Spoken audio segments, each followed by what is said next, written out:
சமூகத்துடைய பொது பணிகளில் நபி ஸல்லல்லாஹு அலைஹி வஸல்லம் கலந்துருக்கிறாங்க. அவங்களுக்கு சமூக பொறுப்பு இருந்தது. மேலும் சமூகத்துடைய பொது பணிகளில் கலந்துருக்கிறாங்க. சமூக பணிகளில் அவங்க கலந்து கொண்டிருக்கிறாங்க.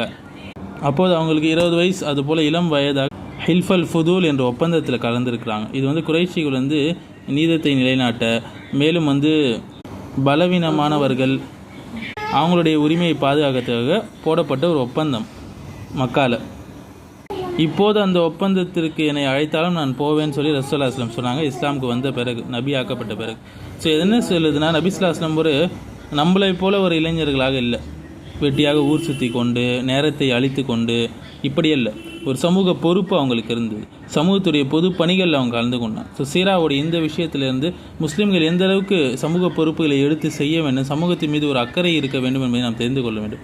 ரேசிசமாக இருந்தாலும் சரி, மற்ற எல்லா சைல்டு அபியூஸாக இருந்தது, எதைக்கும் எதிர்த்து குரல் கொடுக்க